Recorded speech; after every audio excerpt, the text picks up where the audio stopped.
I'm going live because I'm super excited.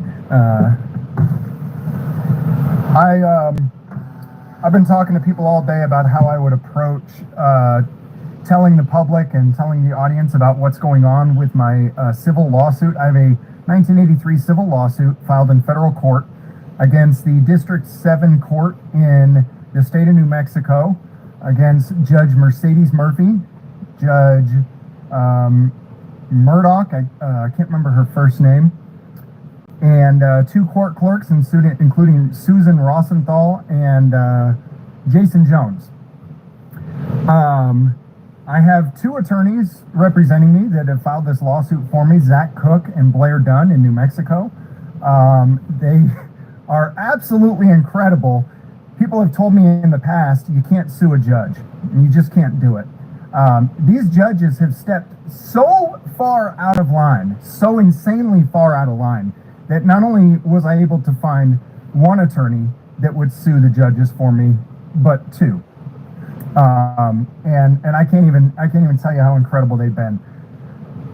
But we filed the lawsuit, I think it's about 2 months ago now, and got absolutely no response. Let me silence my phone, sorry.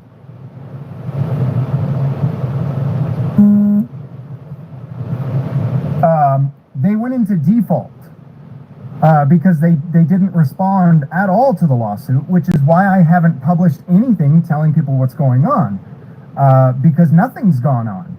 They defaulted. They didn't even respond at all. They didn't even come to the federal court and say, oh, well, you know, we're defending ourselves violating his rights because X, Y, and Z is the reason that we should be allowed to violate his rights. Just nothing.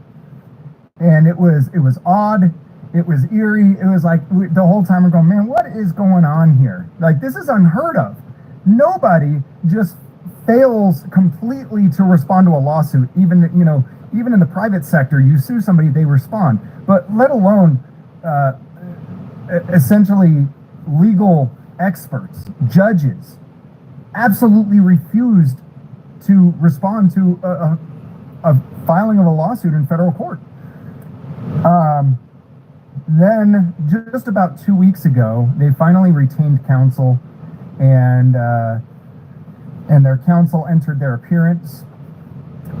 And the default had already been entered, though. It had already been entered by the court clerk that they were in default. James crying again. Hey, what's up, Dr. Disinfect? Thanks for being here. So the default had already been entered, and the representation finally puts themselves on the record. And so after that, with no filings whatsoever being made, the federal judge grants the defendants extra time to enter their pleadings in court. From what I understand, this is pretty unheard of. Opposing counsel is at least supposed to file something, a motion or something, saying, hey, will you please grant us extra time? Which tells us, I mean, where did the judge get this idea to grant this extra time? Was there an ex parte meeting between somebody? Where did she get the idea to do that? With nobody in the entire world asking her to do it, she just did it. And that's fine, but very suspicious, yeah. So my lawyers met with opposing counsel yesterday, and opposing counsel, the Judge Mercedes Murphy, who violated my rights to free press